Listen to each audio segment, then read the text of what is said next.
dan menunaikan salah satu kewajiban kita seorang mukmin, seorang muslim, yaitu untuk senantiasa mencari ilmu Allah Subhanahu wa taala.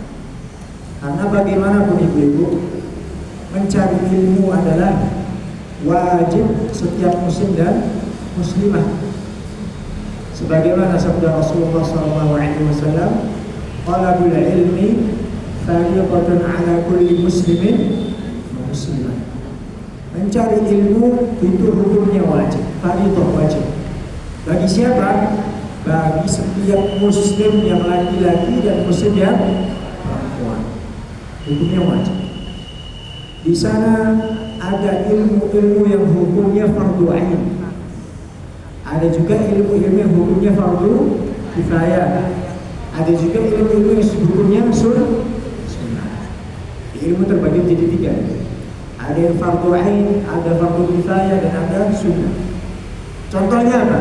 Contoh fardhu ain itu bagaimana seorang muslim mempelajari ilmu-ilmu yang berkaitan tentang ibadah, sholat. Itu ilmunya fardhu ain. Mempelajari rukun-rukun itu fardhu ain. Di dalam sholat itu ada namanya satu rukun, itu rukun al-fatihah. Maka wajib seorang muslim untuk belajar bagaimana membaca surat al-fatihah dengan benar. Karena kalau fatihahnya tidak benar, otomatis sholatnya tidak. Maka di sana ada ilmu fardhu ain. Contohnya sholat, contohnya wudu, itu ilmunya fardhu ain. Di sana juga ada ilmu-ilmu yang dia sifatnya fardhu kifayah. Kira-kira apa? Belajar nahwu itu fardhu kifayah. Belajar shoroh itu fardhu kifayah. Belajar ilmu waris itu fardhu kifayah. Tapi di sana juga ada ilmu yang sifatnya sunnah. Kira-kira apa? Kira-kira apa? Ilmu yang sifatnya sunnah untuk dipelajari. Matematika, bahasa Inggris, itu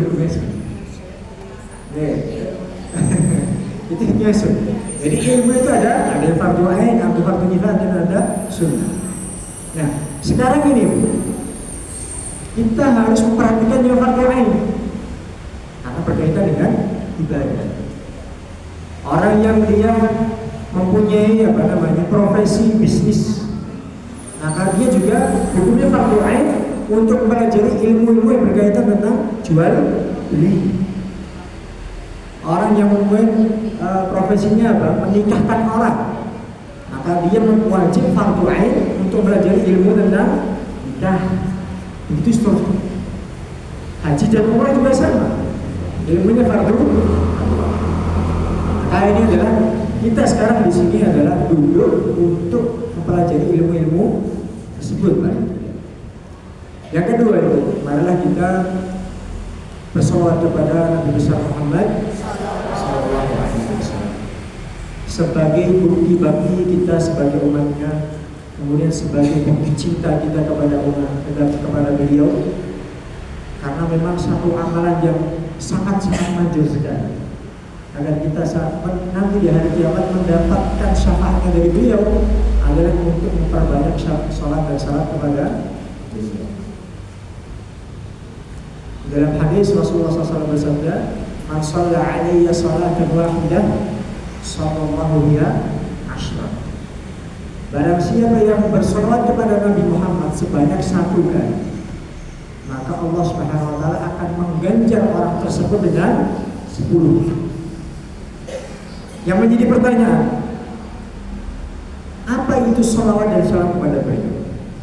Hakikatnya itu loh. Jadi ketika kita bersolat kepada beliau, itu hakikatnya adalah kita menyanjung beliau, memuji beliau. Jadi kalau kita memuji beliau sebanyak 1 kali, maka Allah SWT akan memuji kita sebanyak 10 kali. Tetapi di hadapannya para malaikat. Jadi fulan, wahai malaikat tuh, fulan ini sudah bersolat kepada Nabi Muhammad sebanyak 10 kali. Ini tidak main-main. Pahala sholat itu tidak main. Dan pahala terbesar nanti adalah apa? kita mendapatkan syafaatnya Nabi Muhammad. Alhamdulillah, ibu-ibu jamaah Al-Barakah yang dirahmati oleh Allah Subhanahu wa taala. Salah satu obat gundah gulana, pikiran tidak tenang, hati tidak tenang. Salah satu obatnya itu apa? Duduk di majelis, hadisnya sahih. Sebagaimana sabda Rasul, "Man jama'a fi baitin fi buyutillah yatadarasuna fima bainahum illa haffat 'alaihimul malaikah wa ghashiyatuhumur rahmah wa nazalathumul as-sakinah wa dzakarahumullahu fi man." Empat janji Allah Subhanahu wa taala untuk orang yang duduk di majelis ilmu. Yang pertama adalah para malaikat akan menaungkan sayap-sayapnya di atas orang yang duduk di majelis ilmu. Subhanallah, kalau Allah Subhanahu wa taala membuka hijab mata kita ini, niscaya kita akan melihat di atas kita itu banyak sekali sayap-sayap malaikat. Tetapi Allah Subhanahu wa taala Maha kasih sayang, tidak mau hambanya untuk apa? Melihat yang tidak biasa dia lihat. Malaikat itu, subhanallah, makhluk yang diciptakan Allah SWT dari nur cahaya. Nabi Muhammad SAW itu suatu saat pernah melihat langsung malaikat Jibril dalam bentuk aslinya. Kata beliau Nabi Muhammad adalah "Lahu ajana." Malaikat Jibril itu mempunyai 600 sayap. Kata Nabi Muhammad ini, yang satu sayapnya itu menutupi ufuk barat dan menutupi ufuk timur. Itu satu sayapnya. Bagaimana dengan 600? Itu malaikat Jibril, malaikat yang paling agung. Beliau itu mempunyai julukan Nabi malaikat Jibril, Sayyidul Malaikat, tuannya para malaikat. Itu malaikat Jibril. Kenapa disebut demikian? Karena malaikat Jibril mempunyai tugas yang sangat agung. Kenapa? Yaitu menurunkan wahyu Al-Quran. Itu malaikat Jibril. Yang kedua, nazalat alaihimus sakinah. Orang yang duduk di majelis ilmu itu Allah SWT akan menurunkan sakinah, ketentraman dalam jiwa. Kita bisa rasakan, tidak banyak atau banyak sekali, saking tenangnya dalam hati orang yang duduk di majelis ilmu itu ngantuk, teklak-tekluk, itu saking tenang. Ini menandakan bahwa hadis itu hadis yang benar, hadis benar. Ini yang kedua. Yang ketiga adalah Allah Subhanahu wa taala akan menurunkan rahmat kasih sayang.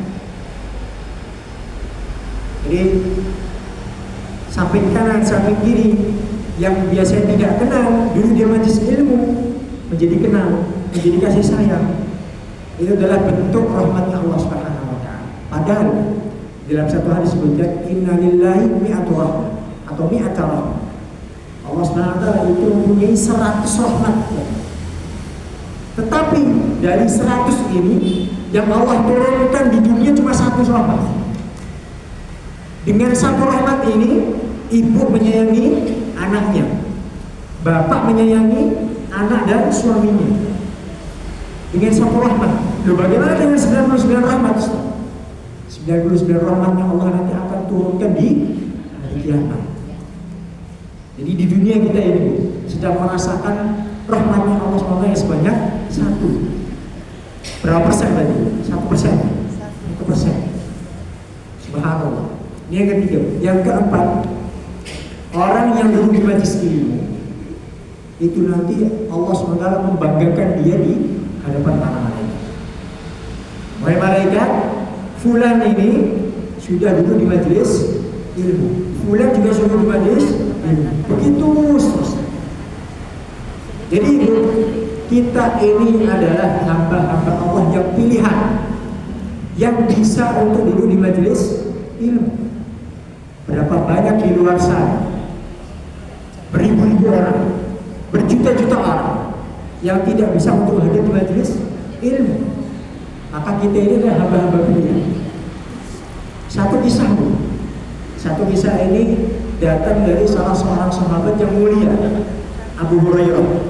Pernah mendengar? Abu Hurairah ini adalah salah satu sahabat yang beliau itu masuk ke dalam agama Islam pada tahun sekitar 7 Hijriah. Itu Abu Hurairah. Setelah itu apa? Pada 11 Hijriah Rasulullah SAW wafat. Berarti Abu Hurairah ini hanya hidup membersamai Rasulullah sebagai sahabat selama berapa tahun? 4 tahun. Walau hanya 4 tahun, beliau ini adalah satu-satunya sahabat yang paling banyak meriwayatkan hadis dari Rasulullah. Abu Bakar itu kalah, Umar itu kalah, Utsman, Ali itu kalah, hatta Aisyah. Aisyah itu adalah istrinya Rasulullah SAW. Tapi dalam hal meriwayatkan hadis masih banyak Abu Hurairah. Apa rahasianya? Rahasianya adalah Abu Hurairah itu apa? Beliau itu tidak pernah absen dari majlisnya Rasulullah SAW. Belum pernah absen. Kenapa? Karena memang beliau itu orang miskin, tidak ada kesibukan sama sekali. Kalau di sana ada sahabat muhajirin yang disibukkan dengan perdagangan, di sana ada sahabat ansor yang disibukkan dengan pertanian. Tapi karena Abu Hurairah ini adalah sahabat yang miskin, maka sudah dia tidak pernah absen dari majelisnya Rasulullah. Yang kedua, beliau ini adalah sahabat yang 24 jam tidurnya itu di masjid Nabawi. Maka beliau disebut Ashabus Suffah. Ashabus Suffah. Beliau bercerita, suatu saat aku ini sedang berjalan-jalan di sekitar kota Madinah. Ketika sampai di suatu pasar, beliau itu mendapati orang-orang sedang berkerumun. Maka kemudian Abu Hurairah mendatangi orang berkerumun tersebut. Kemudian mengatakan, wahai orang-orang, sungguh kalian itu apa sangat rugi ya kan? Ketika kemudian menengok, ternyata yang mengatakan adalah Abu Hurairah. Kaget beliau, orang-orang tadi. Beliau, wahai Abu Hurairah, kenapa kita rugi gitu? Kita di sini sedang mengadakan jual beli, mendapatkan harta. Kenapa rugi? Bukannya untung seperti itu kan? Mendapatkan uang. Kenapa rugi? Kata Abu Hurairah, perhatikan. Kalian rugi, benar-benar sangat rugi. Sekarang di Masjid Nabawi itu sedang ada acara besar-besaran. Dalam acara apa? Membagikan harta warisannya Rasulullah SAW. Jadi di Masjid Nabawi itu sedang ada acara besar-besaran dalam pembagian harta warisannya Rasul. Setelah mendengar perkataan Abu Hurairah, orang-orang tadi apa? Lari terbirit-birit mendatangi masjidnya Rasulullah, Masjid Nabawi. Tapi delalah sampainya di sana itu apa? Gimana acaranya? Gak ada pembagian harta waris. Yang didapati itu apa? Ada orang yang sholat, ada orang yang berzikir, ada yang membaca Al-Quran. Kemudian di pojok sana ada orang yang membuat halaqah, kemudian sedang membahas tentang halal dan haram. Gak ada yang namanya pembagian harta warisan. Kemudian setelah orang-orang tadi berkerumun, mari terbirit-birit sampai Masjid Nabawi, gak ada apa-apa, Bu. Baik lagi ke Abu Hurairah ke pasar, protes, wahai Abu Hurairah, di Masjid Nabawi gak ada namanya harta warisan, pembagian harta warisan Rasul. Terus apa kata dia? Terus apa yang kalian dapati di sana? Tadi ada orang sholat, baca Al-Quran, ada yang mengatakan halal dan haram. Kata Abu Hurairah apa? Ya, itu harta warisan Rasulullah. Harta warisan Rasulullah itu adalah apa, Bu? Ilmu. Karena memang yang terbenak dalam pikiran mereka, harta warisan itu apa? Harta, uang, dinar dan dirham. Sedangkan harta warisan Rasulullah yang hakiki adalah ilmu.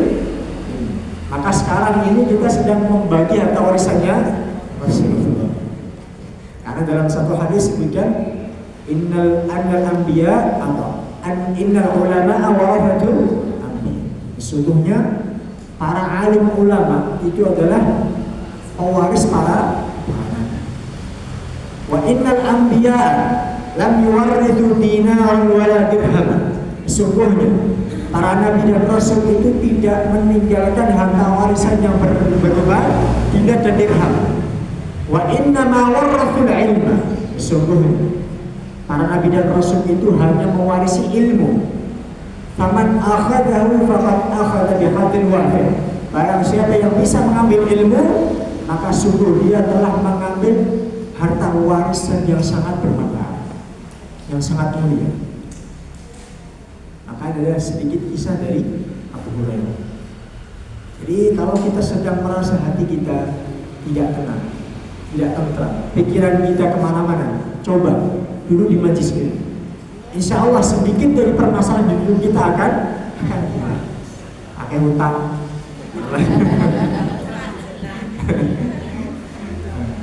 Anaknya Masya Allah ada sedikit bandel di majlis. Insya Allah hati kita akan sedikit terbuka. Insya Allah. Tapi insya Allah pembahasan kali ini yang sebagaimana sudah kita bicarakan, pembahasan kali ini adalah sedikitnya kunci kebahagiaan seorang muslim. Kebahagiaan, siapa yang tidak ingin kebahagiaan? Semua orang yang hidup di dunia itu otomatis dia ingin mencari kebahagiaan. Sebagian orang mengira bahwasanya kebahagiaan dia harus merasa bahagia ketika dia harus kaya raya, hartanya banyak. Tapi ketika dia punya harta banyak, dia jatuh sakit, kemudian dia tidak bisa merasakan bahagia. Sebagian orang ada yang dia harus bahagia ketika dia mempunyai jabatan yang tinggi. Tapi ketika dia mempunyai jabatan yang tinggi, Masya Allah, kasus itu ada aja. Sudah kita dengar banyak sekali berita-berita yang memberitakan bahwa ini orang kaya meninggalnya dengan bunuh diri, punya jabatan banyak meninggalnya dengan bunuh diri. Bukan itu sebenarnya bahagia. Bahagia sebenarnya itu bahagia dalam hati. Di sana ada satu nasihat yang sangat luar biasa. Nasihat ini disampaikan salah seorang ulama yang sangat luar biasa juga. Beliau bernama Al-Imam Ibnul Qayyim. Al-Imam Ibnul Qayyim. Beliau ini adalah salah seorang ulama, muridnya langsung dari Imam Ibnu Taimiyah.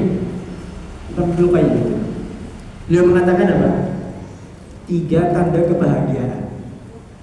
Apabila 3 ini terdapat dalam seseorang, maka insya Allah dia akan merasakan kebahagiaan di dunia sebelum nanti dia merasakan kebahagiaan yang hakiki di akhirat. 3 saja, nggak usah 10, 3 saja, sedikit. Kalau 1 sedikit, 2 kurang, 3 cukup, 4 atau lebih itu terlalu banyak. Jadi 3 saja. Yang pertama baru idza u'tiya syakara. Seseorang kalau mau berbahagia hidup di dunia dan di akhirat, maka dia harus bersyukur. Apabila dia mendapatkan kenikmatan, dia harus bersyukur. Entah kenikmatannya sedikit atau kenikmatan yang banyak, dia harus bersyukur. Dalam satu hadis, "Man yashkurul qalil lam yashkurul katsir." Barang siapa seseorang yang tidak bisa bersyukur dengan kenikmatan yang sedikit, maka dia tidak bisa bersyukur ketika dia mendapatkan kenikmatan yang besar, banyak. Kalau dengan uang 100.000 atau 100.000 itu dia tidak bisa bersyukur, nanti kalau dia mendapatkan 1 juta, nggak bersyukur. Karena sedikit saja tidak bersyukur, maka dia banyak. Itu analoginya seperti itu. Contoh, analogi itu kalau ada di dalam kolam, itu ada tulisan jangan mancing di kolam ini. Berarti ngobati boten. Boleh Bu? Boten kan? Boten. Jadi kalau di tembok itu jangan kencing di sini. Berarti kalau BAB boleh.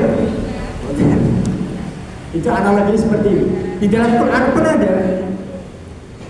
Kita diperintahkan apa? Tidak diperbolehkan apa? Dalam Al-Quran disebutkan wala taqul lahuma uff.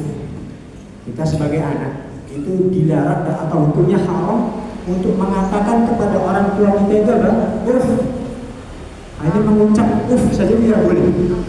Berarti logikanya apa? Memukul boleh Bu? Nggak boleh. Karena memukul itu lebih menyakiti orang tua. Maka barang siapa yang tidak bisa bersyukur dengan kenikmatan yang sedikit, maka dia tidak bisa bersyukur dengan kenikmatan yang besar. Nabi Muhammad SAW, beliau adalah seorang hamba yang sudah dijamin Allah SWT masuk ke dalam surga. Beliau sudah dijamin Allah SWT bahwasanya dosa-dosa semua dihapuskan oleh Allah. Beliau disebut orang yang maksum. Tapi coba perhatikan, suatu saat Aisyah itu mendapati Nabi Muhammad sholat semalam suntuk, sampai-sampai kakinya bengkak saking terlalu lama beliau berdiri. Kemudian Aisyah sebagai seorang istri yang perhatian terhadap suaminya mengatakan, ya Rasulullah, sesungguhnya engkau ini adalah orang yang sudah maksum, sudah dijamin Allah masuk surga, sudah dijamin Allah dosa-dosa diampuni. Tapi kenapa engkau melakukan amal seperti ini ya Rasulullah? Apa jawaban Rasulullah? Afala aqulu 'abdan syakura. Wahai Aisyah, apakah aku tidak diperbolehkan untuk menjadi seorang hamba yang paling bersyukur dengan kenikmatan-kenikmatan yang Allah berikan kepadanya? Itu Nabi Muhammad. Itu Nabi Muhammad. Coba kita perhatikan Luqman Al-Hakim, seorang yang soleh, salah satu wali dari wali-wali Allah SWT, yang kemudian Allah SWT abadikan di dalam surat Luqman. Apa kata Allah? Walaqad atayna Luqmanal hikmah. Sungguh kami telah berikan kepada Luqman itu sebuah hikmah. Apa itu hikmah? Sebuah ilmu. Maka kemudian apa perintah pertama kali setelah Luqman diberikan hikmah? Anishkur lillah. Pertama kali perintah Allah setelah Allah berikan Luqman itu hikmah adalah perintah untuk bersyukur kepada Allah. Bersyukurlah kepada Allah wahai Luqman. Subhanallah. Kemudian para ulama mengatakan apa? Seseorang tidak dikatakan bersyukur kecuali dia mengamalkan atau melakukan 3 rukun syukur. Rukun itu, kalau salah satunya tidak dilaksanakan, maka ibadahnya tidak sah. Sholat itu ada rukun. Takbiratul ihram itu rukun. Membaca Al-Fatihah itu rukun. Berdiri di sholat fardu bagi yang mampu itu rukun. Rukun, i'tidal, sujud, tasyahud akhir itu rukun. Jadi kalau ada orang kemudian tahu-tahu sholat sudah sedekap tanpa takbiratul ihram, sholatnya sah apa enggak? Bukan sah. Bukan sah. Jadi kalau ada orang sholat dia mampu untuk berdiri, tetapi dia memilih untuk sholat duduk, bukan sah sholatnya. Karena rukun itu apabila tidak dikerjakan maka sholat ibadahnya tidak sah. Begitu juga dengan syukur. Bersyukur kepada Allah itu juga ada rukunnya. Kalau salah satu rukunnya tidak terpenuhi, maka dia belum dicap sebagai hamba yang bersyukur. Yang pertama ada rukun yang pertama. Dia harus bersyukur dengan hati. Dia harus bersyukur dengan hatinya. Yang menjadi pertanyaannya, bagaimana dia bersyukur dengan hatinya? Yaitu apa? Dengan meyakini bahwa saya kenikmatan yang ia terima itu hanya bersumber dari Allah. Jadi hati-hati Bu, kalau kita mendapatkan kenikmatan, kemudian di dalam hati kita ini kita meyakini bahwa nikmat ini bukan dari Allah, kita bisa terjatuh ke dalam kekufuran. Hati-hati. Contoh, kita mendapatkan rezeki, tapi rezeki kita ini kita yakini kita dapatkan rezeki dari bah bulan, penunggu bulan. Kan banyak seperti itu. Hati-hati, ini kita bisa terjatuh ke dalam kekufuran. Ini yang paling penting sih. Ternyata tugas pertama ini belum sempurna. Harus ada tugas yang kedua. Setelah kita meyakini dengan hati, maka kemudian kita melafazkan dengan lisan. Itu hanya dengan mengucapkan alhamdulillahirabbil alamin. Mudah. Tapi tidak semua orang bisa. Mudah. Alhamdulillahirabbil alamin. Pertama, kedua belum sempurna. Harus dengan yang ketiga, yaitu bersyukur dengan seluruh anggota badan kita.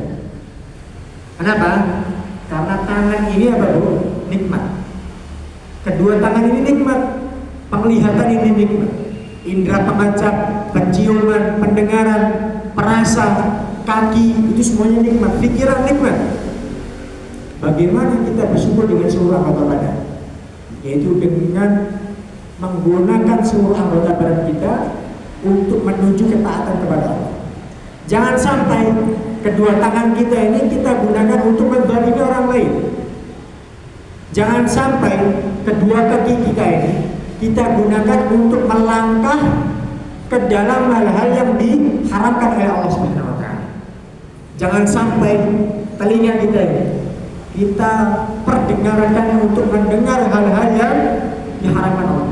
Jangan sampai kita mendengar ghibah, cacian, jangan sampai.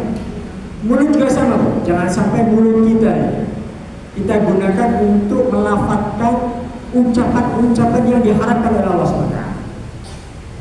Maka barang siapa orang tadi sudah melakukan 3 rukun ini, maka niscaya dia dicap Allah SWT sebagai hamba yang bersyukur.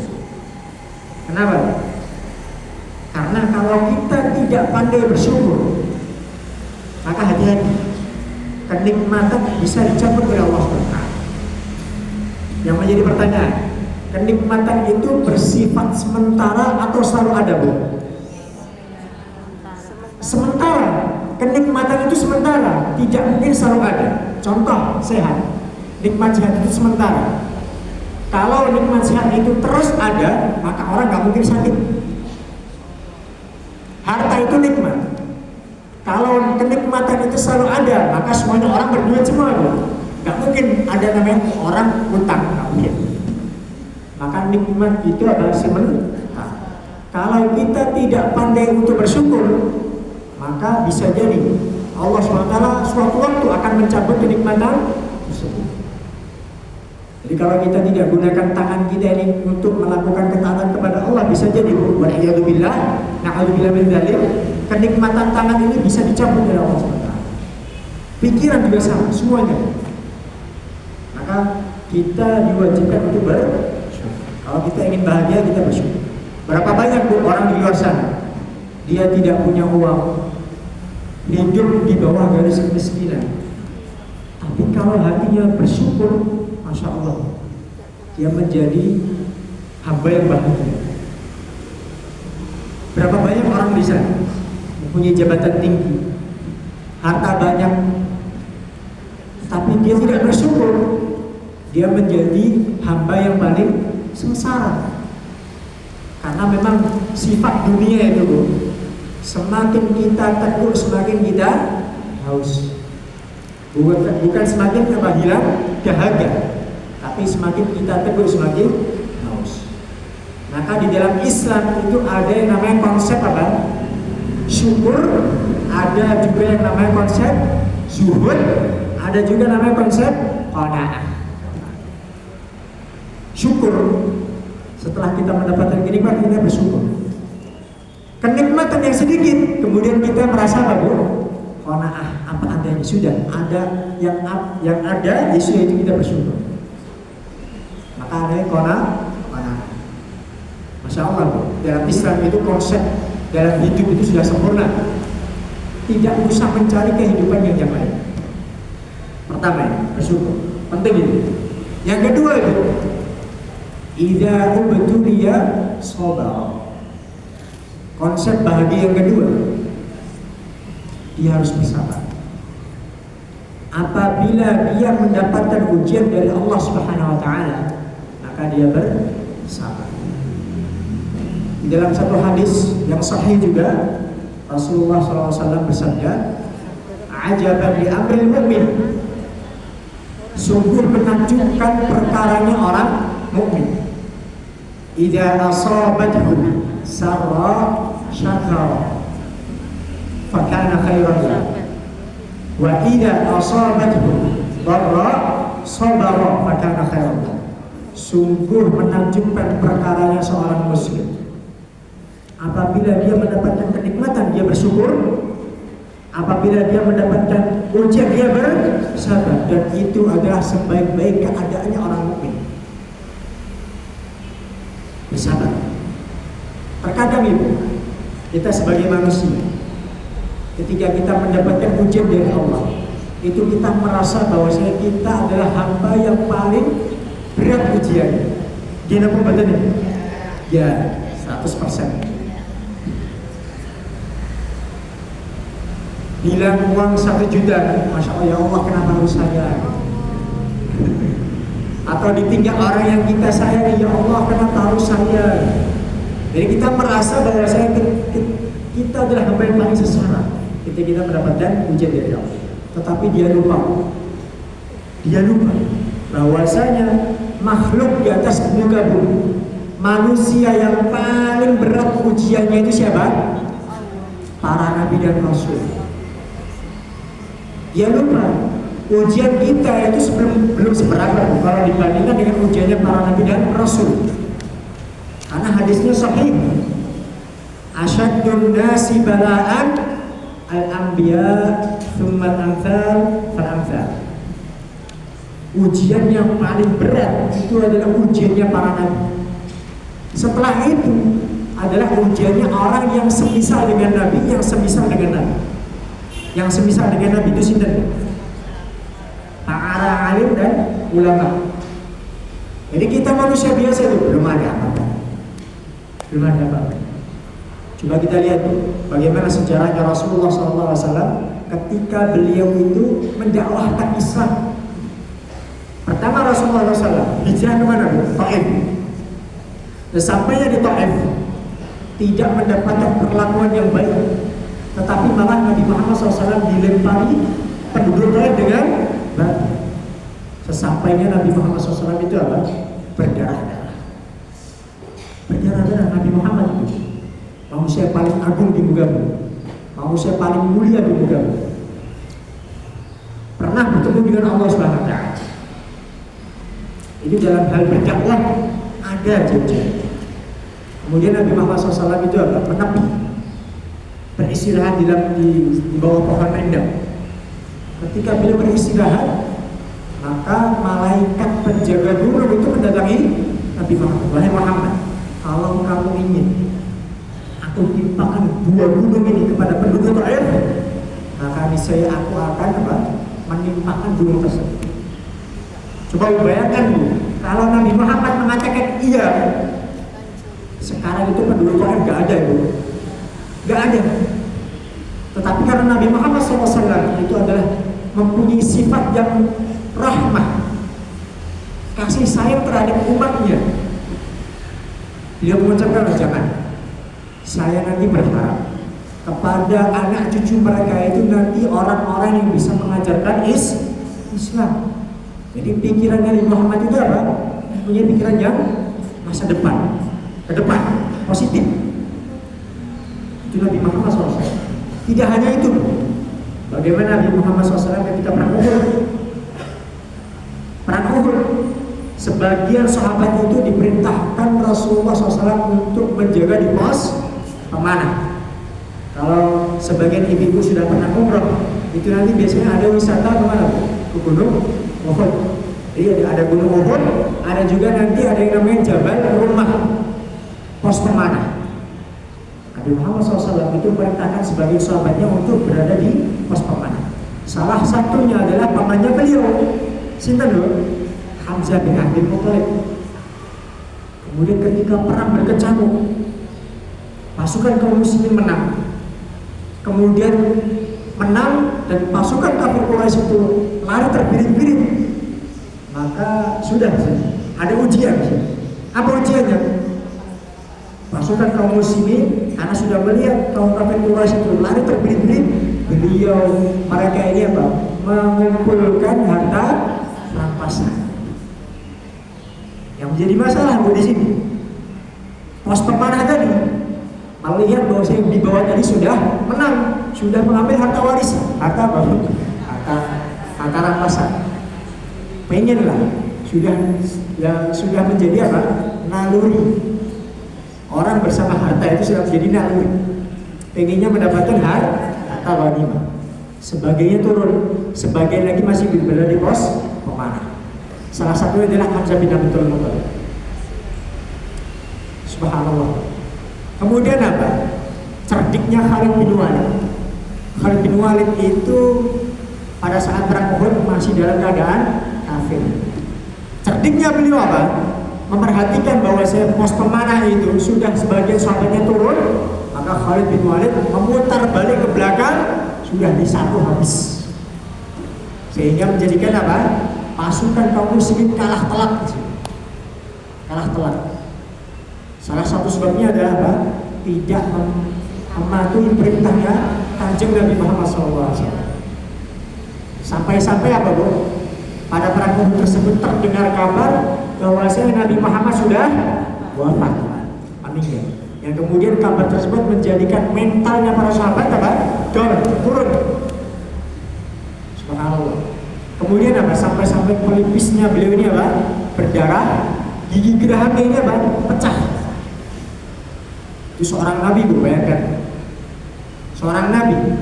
Kalau Allah SWT mau apa? Mengadab kaum kafir Quraisy, maka apa? Sah-sah saja. Orang paling mulia di muka bumi, darahnya mengucur di buminya Allah SWT. Itu para nabi dan rasul. Ujiannya subhanallah.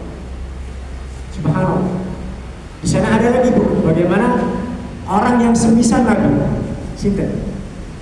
Para sahabat. Bilal bin Rabah. Beliau ketika memasuki awal Islam, beliau adalah sebagai budak dari tuannya yang bernama Umayyah bin Khalaf. Masuk Islam, kemudian beliau disiksa dengan siksaan yang sangat luar biasa berat. Itu apa? Kaki dan tangannya diikat, kemudian dipanggang panas-panas di padang pasir. Bukan hanya itu, Bu, badannya ini ditindih dengan batu. Belum ada apa-apanya, Bu, kita. Coba, padang pasir panas, Bu. Alhamdulillah, Bu, saya sudah merasakan padang pasir ini panas. Karena saya diberikan kenikmatan oleh Allah SWT untuk belajar di Yaman. Di Yaman itu, Bu, saya sedikit cerita pengalaman sedikit. Yaman itu adalah negara yang konflik sekarang. Kalau panjenengan mengikuti kabar berita, Yaman adalah negara konflik, perang, misalnya. Sebagian daerahnya perang. Dampak perang itu, subhanallah, ketika sudah masuk musim panas, panasnya ngentang-ngentang, panas padang pasir, tahu, panas padang pasir, tidak hanya panas. Ternyata ketika musim panas itu sudah langganan mati lampu. Mati lampu. Jadi panas itu masih ada mati lampu. Setiap hari itu mesti mati lampu. 2 jam mati, 2 jam hidup. 2 jam mati, 2 jam hidup. Kadang 4 jam mati, 2 jam hidup. Kadang lagi, Bu, 8 jam mati, 2 jam hidup. Kemudian 8 jam lagi mati. Itu Yaman. Kalau kita tidak mempunyai ini, kipas angin, sudah nggak bisa tidur semalam suntuk. Jadi walaupun kita di dalam bangunan itu karena terbuat dari rumahnya terbuat dari apa itu? Batako atau bukan batu bata yang putih namanya. Itu panasnya menyerap. Jadi kalau kita berada di dalam ruangan itu kayak oven, panas. Subhanallah. Jadi sedikitnya Yaman seperti itu. Yaman seperti itu. Kalau musim dingin, dan musim dinginnya itu musim dingin kering. Musim dingin kering. Jadi kalau musim dingin di Indonesia, kalau kita pergi ke daerah atas, ke Lawu, itu kan musim dinginnya sejuk, embun. Kalau di Yaman itu, di Tarim atau di Ma'rib itu musim dinginnya kering. Jadi keringnya itu bisa membuat kulit itu pecah-pecah. Jadi seperti itu. Kalau kita tidak pandai merawat kulit, ya sudah pecah-pecah. Banyak sekali teman-teman kita seperti itu. Jadi itu Bilal bin Rabah. Salah satu cerita yang menarik juga, bagaimana ketabahan salah seorang sahabiat, seorang sahabat dari kalangan perempuan yang bernama Ummu Sulaim. Mungkin sebagian ibu sudah pernah mendengar cerita Ummu Sulaim. Ummu Sulaim ini adalah salah seorang sahabat dari kalangan perempuan. Beliau adalah ibunda dari salah seorang sahabat juga yang mulia yang bernama Anas bin Malik. Jadi ketika Anas bin Malik itu dibawa Ummu Sulaim ke hadapan Rasulullah, ya Rasulullah, ini aku hibahkan anakku Anas bin Malik kepadamu. Kemudian nanti Anas bin Malik menjadi pembantunya Rasulullah SAW sebanyak atau selama 10 tahun. Itu Anas bin Malik. Jadi Ummu Sulaim ini mempunyai cerita yang sangat luar biasa sabarnya beliau. Hadisnya sahih. Anda bisa baca di Sahih Bukhari atau Sahih Muslim. Ummu Sulaim. Ummu Sulaim ini nama aslinya para ulama berbeda pendapat. Ada yang mengatakan Rumaisah. Yang paling masyhur adalah Rumaisah. Ummu Sulaim ini adalah suatu saat beliau dikhidbah ditembuk oleh salah seorang yang bernama Abu Talha. Tetapi Abu Talha pada saat itu masih dalam keadaan kafir. Maka Ummu Sulaim ini menolak, tidak mau, kecuali dengan satu syarat. Wahai Abu Talha, aku mau menerima lamaranmu dengan satu syarat, kamu masuk ke dalam Islam. Maka benar, Abu Talha masuk ke dalam Islam. Kemudian Ummu Sulaim menerima lamaran tersebut, kemudian menikah. Lambat laun kemudian dari pernikahan tersebut Ummu Sulaim dan Abu Talha dikaruniai seorang anak yang bernama Abu Umair. Karena Anas bin Malik ini adalah anaknya Ummu Sulaim dengan bapaknya Malik, kemudian meninggal baru kemudian dinikahi Abu Talha. Begitu ceritanya. Baik, kemudian beliau dikaruniai anak yang bernama Abu Umair. Qadarullah, ketika Abu Umair itu masih kecil, beliau masih kecil ini jatuh sakit. Tapi qadarullah juga apa? Abu Talha ini tidak bisa untuk membersamai anaknya yang sedang sakit, tidak bisa merawatnya yang sedang sakit. Kenapa? Karena beliau mendapatkan tugas dari Rasulullah untuk menemani Rasulullah keluar Madinah, sehingga dia tidak bisa merawat anak yang sedang sakit. Maka beliau keluar Madinah bersama Rasulullah dalam perjalanan safar yang panjang. Nah, di sini ketika Abu Talha keluar dalam keadaan safar, Abu Umair tadi yang sedang sakit meninggal dunia. Sebagai istri yang dia mempunyai satu rasa tabah, sabar yang sangat tinggi, Ummu Sulaim kemudian apa? Mengatakan kepada keluarganya, tidak ada yang boleh untuk memberitahukan kabar kematian anakku kecuali aku kepada Abu Talha.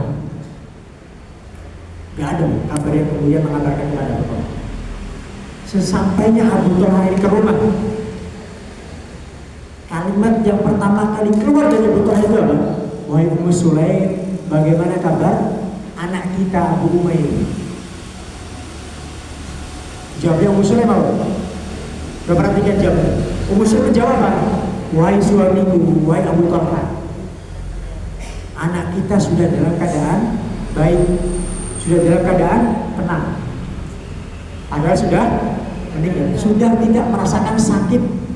Wahai Abu Talha, benar apa bukan? Benar, sudah bukan sakit tapi sudah meninggal. Maka kemudian apa? Alhamdulillah. Abu Talha merasakan ketenangan. Alhamdulillah. Di sini belum tahu kabarnya. Kemudian apa?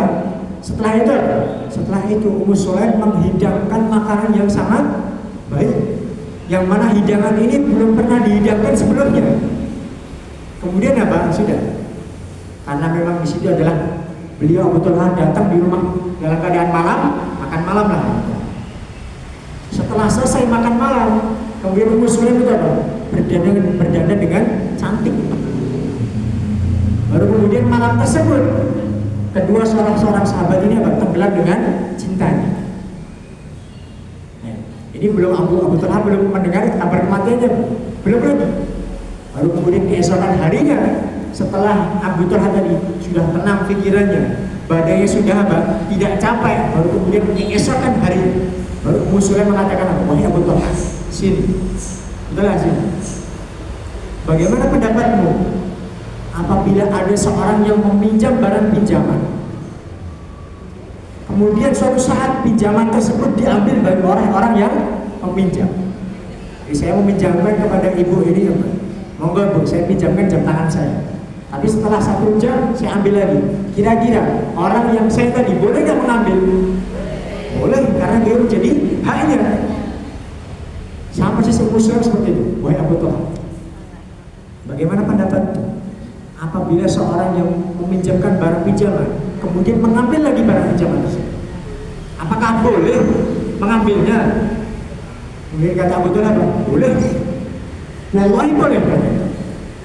Maka kemudian Ummu Sulaim mengatakan, sungguh anak kita itu titipan dari Allah Subhanahu wa taala.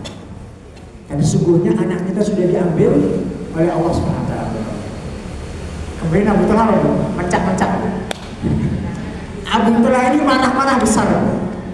Coba bayangkan bu, anaknya ditinggal sakit dalam keadaan safar sampai rumah, tidak dikabarkan bahwa saya sudah meninggal, tapi apa? Mendapatkan perlakuan yang baik. Baru keesokan harinya baru dikabarkan. Kalau jenengan seperti itu berikut. Kecewa berat bu, kecewa berat. Tapi di sini subhanallah, bagaimana rasa ketabahan dan kesabaran sahabat Ummu Sulaim. Tidak hanya sampai situ. Kemudian setelah Abu Talha itu marah, mencak-mencak, beliau mengadukan peristiwa ini ke Rasulullah SAW. Menceritakan, ya Rasulullah, seperti ini. Apa kata Rasulullah? Rasulullah hanya mendoakan, tidak mencampuri urusan tangga orang lain, tapi hanya mendoakan. Apa doanya? Wahai Abu Talha, semoga Allah memberkahi apa yang engkau lakukan di malam-malam tersebut. Kemudian dengan keberkahan doa Rasulullah SAW, dengan buah kesabaran dari seorang Ummu Sulaim, Allah SWT nanti akan mengkaruniai banyak sekali anaknya, dan semuanya anaknya menjadi penghafal Al-Quran. Ini apa? Berkat cinta, berkat doanya Rasul, dan berkat rasa sabarnya Ummu Sulaim. Karena memang ujian itu ada hikmah di balik ujian. Jadi kalau kita merasa kita diberikan ujian oleh Allah, jangan risau. Bisa jadi apa? Allah SWT akan meninggikan derajat kita. Bisa jadi juga apa itu? Allah SWT akan mengampuni dosa-dosa kita, dan Allah akan menambah pahala-pahala kita. Karena setiap musibah itu Allah SWT tidak gratis. Kalau Allah berikan musibah, maka kita akan diganjar. Tapi dengan syarat apa itu tadi? Sabar. Harus sabar. Karena memang pahala sabar itu sangat luar biasa. Dalam firman Allah apa? Innama yuwaffas sabiruna ajrahum bighairi hisab. Sesungguhnya orang yang bersabar itu mendapatkan pahala yang tiada tara. Pahalanya tidak ada apa itu? Batasnya. Kalau sholat itu ada bilangan-bilangan tertentu pahalanya. Sholat sendiri mendapatkan 1 derajat, sholat jamaah itu mendapatkan 25 atau 27 derajat, maka pahala sabar tidak ada bilangan tertentu. Karena pahala sabar adalah pahala yang tanpa batas. Maka kalau ada yang mengatakan sabar itu ada batasnya, itu salah kalau benar. Salah. Sesungguhnya sabar itu tidak ada batasnya. Kalau sabar ada batasnya, berarti dia belum sabar. Jadi belum sabar. Maka ini yang kedua, konsep yang kedua. Kalau dia ingin berbahagia, maka dia harus bersabar. Yang ketiga, konsep yang ketiga, idza adnaba istaghfar. Kalau dia ingin hidup bahagia di dunia dan di akhirat, maka ketika dia terjatuh ke dalam kemaksiatan, maka dia harus langsung bersegera beristighfar, bertaubat kepada Allah SWT. Idza adnaba istaghfar. Harus segera beristighfar, harus bersegera bertobat kepada Allah Subhanahu wa taala. Ya ayyuhalladzina amanu tubu ila Allahi taubatan nasuha. Wahai orang-orang yang beriman, bertaubatlah kepada Allah SWT dengan taubat yang nasuha. Apapun dosa kita ini, apapun dosa kita yang kita lakukan, entah itu dosa kecil atau dosa besar, maka kita wajib untuk bertaubat kepada Allah SWT. Dosa kecil itu mudah saja. Setelah kita melakukan dosa kecil, kita mengamalkan kebaikan, ketaatan, insya Allah kebaikan akan menghapus dosa kecil. Tetapi yang menjadi masalah adalah dosa besar. Dosa besar itu tidak akan pernah hilang kecuali dengan bertaubat. Maka bertobat itu hukumnya wajib. Hukumnya wajib. Dalam satu hadis, suatu saat Aisyah ketika melihat Nabi Muhammad SAW dalam keadaan tenang, dalam keadaan tenang, kemudian pikirannya tenang, santai gitu. Kemudian Aisyah itu menghampiri Nabi Muhammad dan mengatakan, wahai Nabi Muhammad, doakanlah aku. Wahai Nabi Muhammad, doakanlah aku, kata Aisyah. Kemudian Nabi Muhammad mendoakanlah, ya Allahumma, ya Rabb, Allahumma ighfir li Aisyah wa ma taqaddamat wa ma ta'akhkharat wa ma a'lanat wa ma asarrat. Ya Allah, ampunilah Aisyah dengan dosa-dosa yang sudah lampau dan dosa-dosa yang akan ia lakukan, dan dosa-dosa yang ia kerjakan secara terang-terangan atau dosa-dosa yang ia kerjakan secara sembunyi-sembunyi. Kira-kira itu doanya Nabi Muhammad itu dikabulkan apa betul? 100% dikabulkan. Kemudian setelah Aisyah mendengar doa Nabi Muhammad tadi, Aisyah itu girang, gembira, karena memang yang langsung mendoakan ya Pak Rasulullah.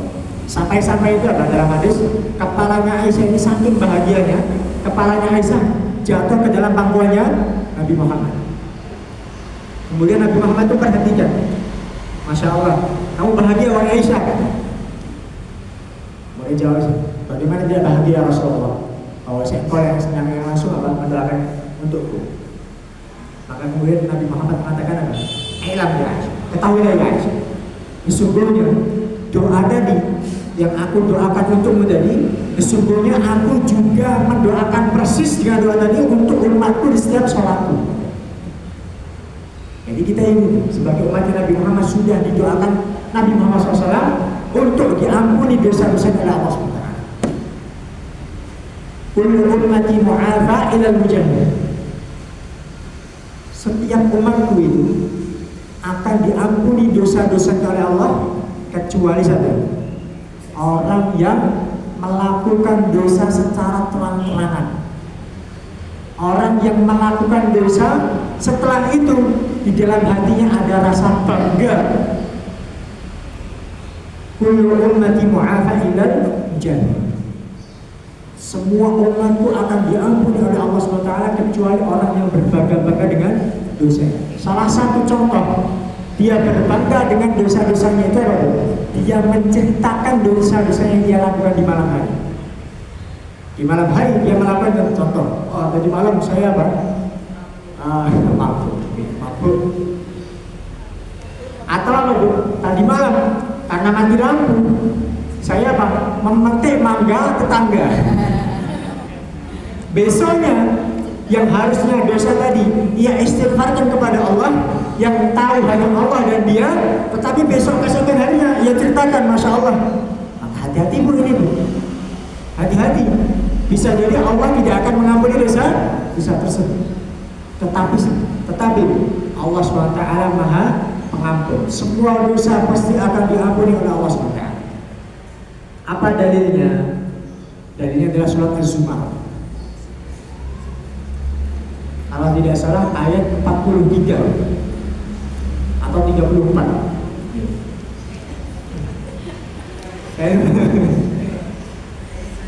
Oh, saya 43. Mungkin bisa dicek. Allah SWT berfirman, "Qul ya ibadiyalladzina asrafu ala anfusihim la taqnatu min rahmatillah innallaha yaghfiru dzunuba jami'an." Allah berfirman, "Qul wahai Muhammad, ya ibadiyalladzina asrafu ala anfusihim." Ya Muhammad, katakanlah kepada hamba-hambaku yang melampaui batas. Kenapa melampaui batas? Karena dia terjatuh ke dalam kemaksiatan yang sangat jauh, sehingga dia dilabeli dengan melampaui batas. Tetapi Bu, dia masih disebut Allah sebagai hamba Allah. Qul ya ibadiyalladzina asrafu, wahai katakanlah wahai Muhammad kepada hamba-hambaku yang melampaui batas. Kenapa? La taqnatu min rahmatillah. Wahai hamba-hambaku, janganlah kalian berputus asa dari rahmat Allah. Kenapa? Innallaha yaghfiru dzunuba jami'an. Sesungguhnya Allah Subhanahu wa taala adalah Dia akan mengampuni segala bentuk dosa. Dan sesungguhnya Allah SWT Maha Pengasih dan Pengampun. Jadi Allah SWT akan mengampuni segala bentuk dosa. Entah itu dosanya kecil atau dosanya besar. Tetapi satu dosa yang tidak diampuni oleh Allah SWT. Apa itu? Nah, Allah SWT berfirman, "Innallaha la yaghfiru an yushraka bihi wa yaghfiru ma duna dzalika liman yasha." Sesungguhnya Allah SWT tidak akan mengampuni dosa syirik, tetapi Allah SWT akan mengampuni dosa yang di bawah dosa syirik. Baik. Tetapi kalau seseorang tadi terjatuh ke dalam kesyirikan, kemudian dia bertobat, otomatis insya Allah Allah SWT akan mengampuni dosa syirik. Dosa syirik yang tidak diampuni oleh Allah adalah dosa syirik yang dia belum bertobat kemudian dia meninggal. Dia meninggal, dia belum bertobat dengan kesyirikan dia, maka otomatis nanti ketika dia bertemu dengan Allah, dosa syiriknya tidak diampuni oleh Allah SWT.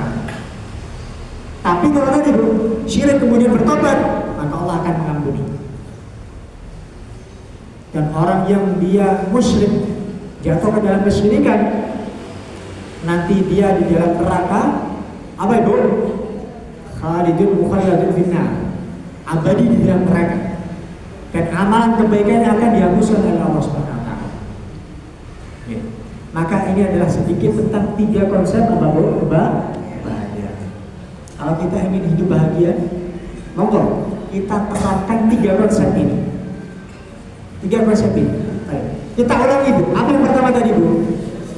Bersyukur, bersabar, dan bertaubat. 3B. Bersyukur, bersabar, dan berniscaya. Kalau kita mengamalkan 3 nasihat ini dari nasihat Al-Imam Ibnu Qayyim, kita akan merasakan yang namanya kebahagiaan di dunia sebelum nanti kita merasakan kebahagiaan yang hakiki di akhirat ketika bertemu dengan Allah Subhanahu wa taala. Alhamdulillah. Kita cukupkan sekian. Semoga kita diberikan istiqomah oleh Allah Subhanahu wa taala untuk selalu menghadiri majelis ilmu. Kemudian kita dimudahkan oleh Allah Subhanahu wa taala untuk mengamalkan apa yang kita ketahui. Kemudian Allah Subhanahu wa taala memberkahi ilmu-ilmu kita dan menambah ilmu-ilmu yang kita ketahui. Wabillahi taufiq wal hidayah wa ridha wal inayah. Wassalamualaikum warahmatullahi wabarakatuh.